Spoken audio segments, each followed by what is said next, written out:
एकनाथ शिंदेंच्या बंडावेळी भास्कर जाधव सुरत बॉर्डरपर्यंत आलेले होते असा दावा शिवसेना नेते रामदास कदम यांनी केला।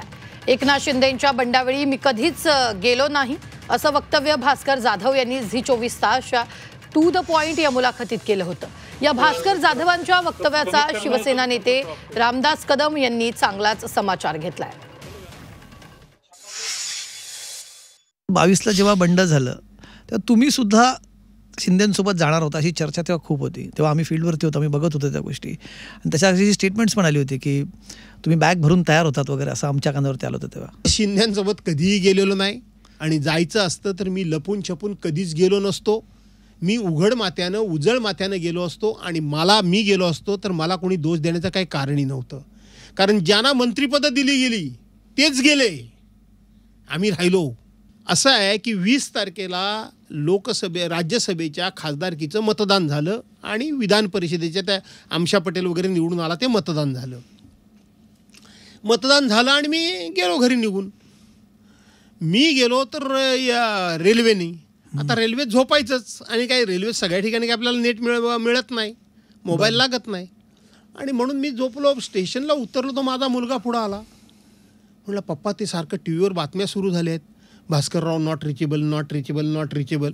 बोलो काय झालं नॉट रिचेबल म्हणजे? तर आपले पक्षातले लोक काय काय गेले कुठून निघून। अरे म्हटलं कधी काय, सगळे तर होते मग अशी मतदानाकरता, मला ते माहीतच नाही। बरं म्हटलं जाऊ दे मरू देत। मी भास्कर जाधवला कवडीची देखील किंमत देत नाही।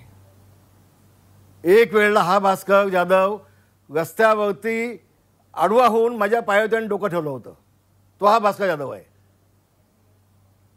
आणि म्हणून मी याला कवडीची किंमत मी याला देत नाही। हा बाळासाहेबांना सोडून शरद पवारांकडे गेला, शरद पवारांनी त्याला 7-7, 8-8 खाती दिली, मंत्रिपद दिलं, तर देखील शरद पवार साहेबांना सोडून तो पुन्हा इकडं आला। आता ह्याचे राजकीय बाप किती आहेत मला माहिती नाही, ह्याचे राजकीय बाप किती माहीत नाही, तरी हा स्वतःला निष्ठावून समजतो। आणि विशेषतः आता ज्या वेळेला एकनाथ शिंदे गेले होते सुरतला, त्यावेळेला सुरतच्या बॉर्डरपर्यंत हा सगळ्यात आधी पोहोचला होता भास्कर जाधव। तेव्हा एकनाथ शिंदेंनी सांगितलं, भास्करजी तुम्हाला भाजपकडून प्रखर विरोध आहे, तुम्ही पंतप्रधानांची नक्कल केली होती, तुम्ही भाजपाचे काय 10 आमदार तुम्ही सस्पेंड केले होते, सध्या तुम्हाला आम्ही घेणार नाही, नंतर तुमचा आम्ही विचार करून बघू।